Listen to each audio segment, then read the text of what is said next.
le chapitre 8, comportement global d'un circuit électrique.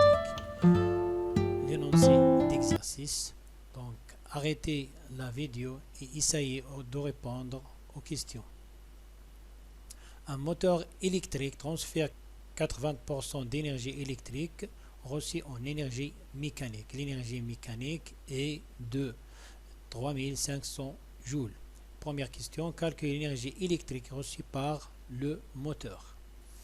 Donc, d'après les données, le moteur transfère 80% d'énergie électrique en énergie mécanique, c'est-à-dire que l'énergie mécanique égale 80 sur 100 fois l'énergie électrique. Autrement dit, l'énergie mécanique égale à 0,8 WE. Alors, on va faire l'application numérique. Donc, WE, c'est WM divisé par 0,8. Application numérique, ça donne 4375. La question numéro 2. L'énergie dissipée par F-joule par le moteur. Donc, on sait que l'énergie électrique reçue par le moteur égale à l'énergie mécanique plus WG. Alors, WG égale à WE moins WM. Application numérique, on trouve 875 joules. La nature de cette énergie, c'est une énergie thermique, énergie dissipée par F joule. Calcul de la force contre-électromotrice du moteur. Donc, on sait que l'énergie mécanique égale à E' fois I fois la durée delta T de fonctionnement. Alors, O' égale à WM sur I fois delta T. Et on va faire l'application numérique, sachant que delta T égale 5 minutes. Donc, 3500 divisé par 2 ampères fois 5 minutes. Il faut convertir la minute en secondes. Ça donne 5 fois 60. Application numérique, on trouve 5,83 volts. La question numéro 3, 2B. Calcul de la résistance interne du moteur. Donc, on sait que WG, l'énergie dissipée par F joule, égale R' fois I au carré fois la durée delta T de fonctionnement. Alors, R' va donner WG divisé par I au carré fois delta T. Et on va faire l'application numérique.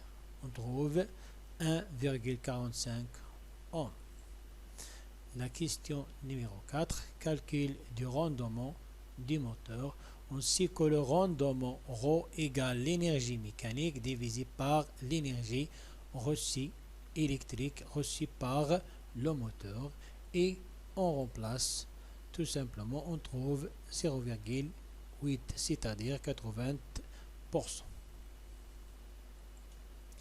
La question numéro 5, le rendement du circuit est de 65%. Donc la question c'est de calculer la force électromotrice E du générateur. Donc on sait que le rendement, donc on va utiliser les données, le rendement du circuit, le rendement global du circuit, c'est l'énergie utile divisée par l'énergie totale. On trouve Wm sur Wt, puisqu'on a une seule énergie utile, c'est l'énergie mécanique dans le moteur. Si on a plusieurs, on va faire la somme des énergies utiles. Donc on trouve O' fois I sur O fois I. On simplifie l'intensité du courant. Finalement, ρ égale à E' sur E. Donc E c'est E' sur ρ.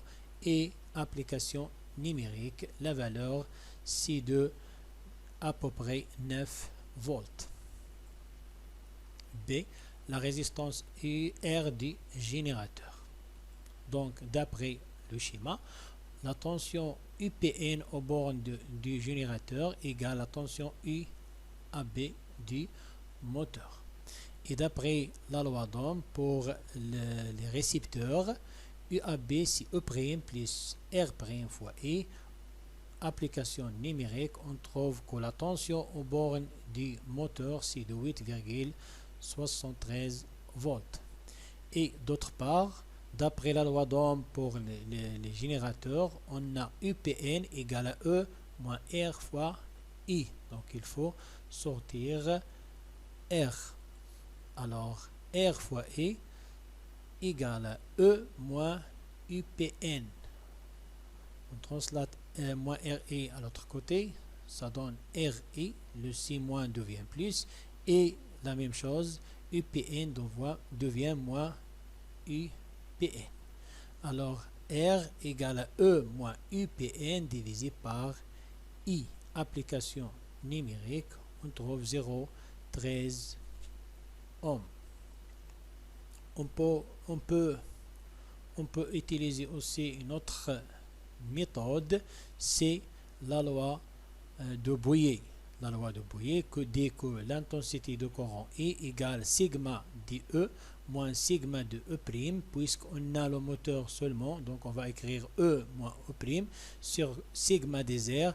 Donc les airs, on a R plus R', et il faut sortir R' de l'expression. Donc on trouve R plus R' égale à E moins E' sur I.